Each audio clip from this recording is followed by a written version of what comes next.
वरहमतुल्लाहि वबरकातुहू। मोहतरम नाज़रीन व सामीन, रमज़ान मुबारक के बाद शव्वाल मुकर्रम में यानी रमज़ान के बाद जो महीना शुरू होता है जिसे हम ईद का महीना कहते हैं, तो इसमें 6 रोज़े नफली रोज़े रखे जाते हैं जिनका बड़ा सवाब है और बड़ी फजीलत है।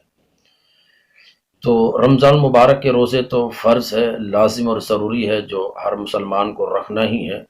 लेकिन शव्वाल के जो ये 6 रोज़े हैं, इसी तरह से आशूरा का रोज़ा है, 15 शाबान का रोज़ा है, ये सारे रोज़े नफल हैं। अगर कोई रखता है तो बेहतर है, कार सवाब है। लेकिन अगर कोई नहीं रखता तो ये कोई गुनाह का काम नहीं है, लेकिन इनकी बड़ी फजीलत है। शव्वाल के 6 रोज़ों के हवाले से बड़ा सवाब है। मुस्लिम शरीफ की हदीस है, हज़रत सैयदना अबू अय्यूब रज़ियल्लाहु ताला अन्हु से रिवायत है, रसूल अकरम सल्लल्लाहु अलैहि वसल्लम ने इरशाद फरमाया कि जिसने रमज़ान मुबारक के रोज़े रखे और फिर उसके बाद 6 रोज़े शव्वाल में रखे, तो ऐसा है गोया उस शख्स ने उम्र भर के लिए रोज़े रखे। तो कितनी बड़ी फजीलत है और किस कदर सवाब है कि शव्वाल के रोज़े रखने वाले के लिए हदीस पाक में फरमाया गोया उम्र भर के रोज़े रखें।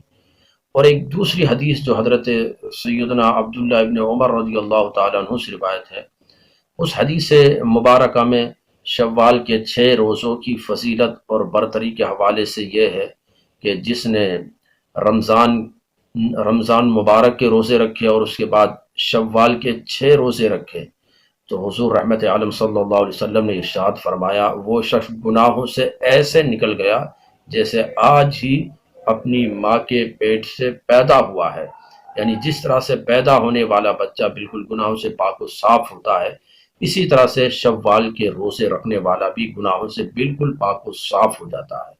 लेकिन मैंने अर्ज़ किया, आप इसको याद रखें कि ये जो रोज़े हैं शव्वाल के, ये कोई लाजिम और ज़रूरी नहीं है, नफल रोज़े हैं। अगर किसी ने रमज़ान के रोज़े रखे हैं तो बेहतर है कि शव्वाल के रोज़े भी रख ले, बड़ा सवाब है। लेकिन अगर किसी ने रमज़ान के रोज़े नहीं रखे हैं और रमज़ान के रोज़े छूट गए हैं, तो उसके लिए लाजिम और ज़रूरी है कि पहले वो रमज़ान के उन रोज़ों की क़ज़ा करें। रमज़ान के रोज़े जो छूट गए तो उनको रखें, बाद में नफली रोज़ों का एहतमाम कर सकता है। अब ये शव्वाल के जो रोज़े हैं, तो ये पूरे शव्वाल का जो महीना है, ईद के दिन को छोड़कर, ईद के दिन रोज़ा रखना हराम है।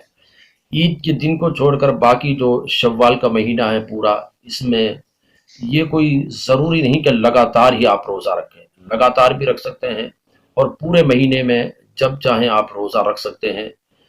आप वक्फ़ा करके और नागा करके रखें तो ये ज़्यादा बेहतर है। लेकिन अगर कोई मुसलसल रोज़े रखेगा लगातार ये 6 रोज़े, तो उसमें भी कोई मुज़ायका नहीं है, कोई हर्ज नहीं है, रोज़े फिर भी हो जाएंगे।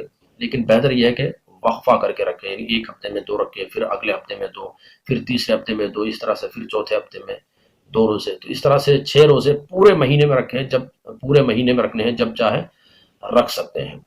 तो इसको ख़ुद भी आप रोज़ा रखने की कोशिश करें और दूसरे मुसलमान भाइयों और बहनों को भी बताएं, ताकि वो भी इतनी बड़ी फजीलत और इतने बड़े सवाब को अपने दामन में समेट सके और कोई मुसलमान भाई इतने सवाब से महरूम ना रहे। इसलिए इस पैगाम को आगे भी शेयर करें। अस्सलामु अलैकुम व रहमतुल्लाहि व बरकातहू।